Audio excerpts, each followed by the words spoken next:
Have you ever felt completely drained, anxious, and even a little resentful? All because you're just trying to be a nice person.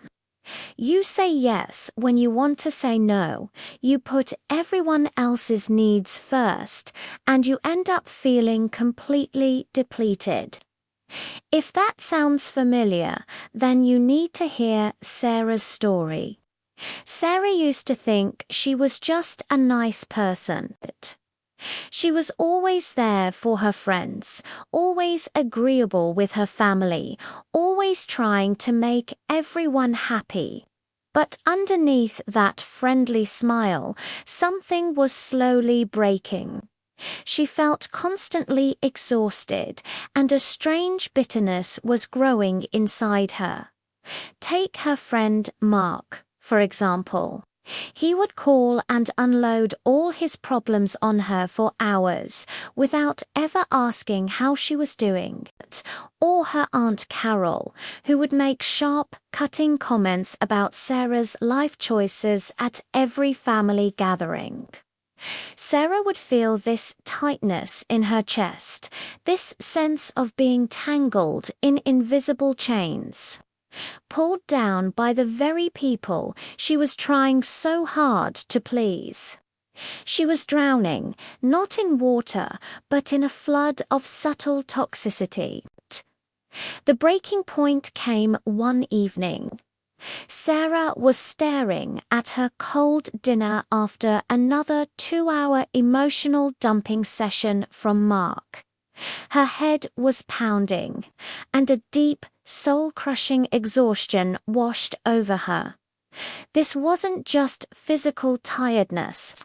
It was a profound emotional burnout. She realized this wasn't friendship. It was a one-way street, and that same heavy feeling would hit her every time Aunt Carol asked invasive questions about her salary or relationship status. Always followed by a, "you should really ... or "why don't you just ...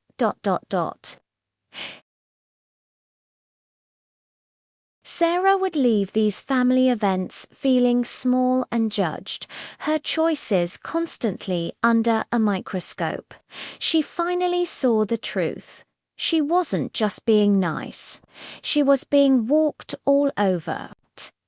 Her kindness was being mistaken for an open invitation for others to drain her energy and disrespect her space. The big change didn't happen with a dramatic explosion. It was a quiet, firm whisper in her own mind. Enough. That single word started a quiet rebellion. Sarah began researching. She discovered terms like toxic relationships, gaslighting, and setting boundaries. It was like someone finally turned on the lights in a dark room she'd been stuck in for years. She wasn't crazy for feeling the way she did. Her feelings were valid. Those unseen chains had a name, and more importantly, they could be broken. She learned that the key was something called assertive communication. This meant speaking her truth clearly, respectfully, and confidently, without being aggressive or feeling the need to apologize for her feelings.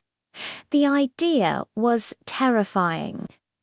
What if Mark got angry? What if Aunt Carol called her rude or selfish? The fear of conflict was huge, but the pain of staying silent was becoming even bigger. So Sarah decided to start small. Her first target, Mark's endless phone calls. The next time he called, after about 15 minutes of his usual monologue, Sarah took a deep breath. She said, gently but firmly, "Mark, I hear that you're going through a lot, but I only have about 10 more minutes before I need to get back to something. There was a silence on the other end. Mark was clearly surprised. "Oh, okay," he said, sounding a bit defensive. He tried to speed up his venting, but he did end the call within the time she gave him. Sarah's heart was pounding with adrenaline, but she also felt this incredible surge of empowerment. It wasn't a perfect conversation, but she had done it. She had drawn a tiny line in the sand, and the world didn't fall apart.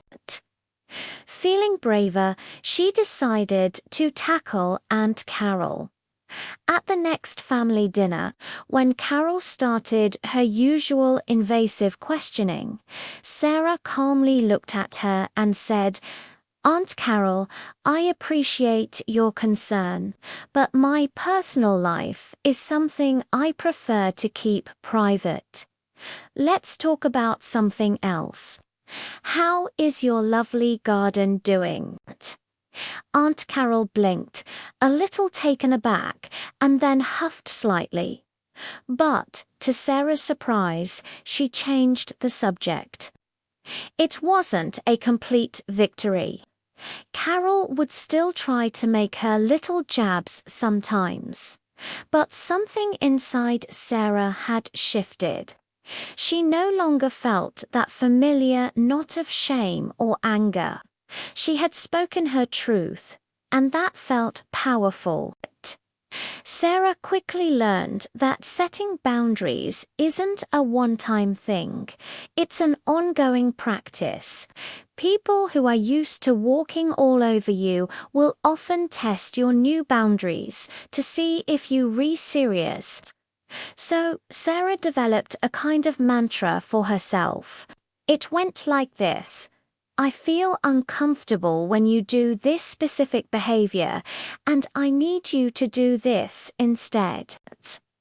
When Mark tried to monopolize her time again, she would say, "I can't talk for long today, but I can listen for 15 minutes, and she would stick to it. When Aunt Carol pushed, Sarah would calmly repeat her boundary or just change the topic herself. Did everyone love it? No. Some people got upset. Some relationships changed. But what Sarah gained was priceless: peace of mind, self-respect, and her energy back. She realized that saying no to things that drain you is really about saying yes to yourself. She wasn't just a nice person anymore, she was an assertive person. Still kind, absolutely, but also strong, respectful of her own needs, and clear about her worth. The journey wasn't always easy. It took courage, consistency, and a willingness to sit with the discomfort of conflict. But the freedom she found on the other side was incredible. She started feeling lighter, more authentic, and genuinely happier. The healthy relationships in her life actually got deeper because there was more of her to give. Her life was no longer controlled by other people's demands. It was guided by her own values and her own needs. She had finally broken those unseen chains, not with a loud crash, but with the quiet, powerful whisper of her own assertive voice. So now, it's your turn. Just like Sarah, many of us are silently dealing with relationships that drain us. It's time to reclaim your peace and your power. What's one small boundary you need to set in your life? What's one assertive phrase you can try using this week? Let me know in the comments below. Your story could be the inspiration someone else needs to hear today. If Sarah's story resonated with you, please give this video a like to show your support. And for more empowering insights on building healthy relationships and mastering assertive communication, don't forget to subscribe and hit that notification bell so you never miss an update. Let's break free together.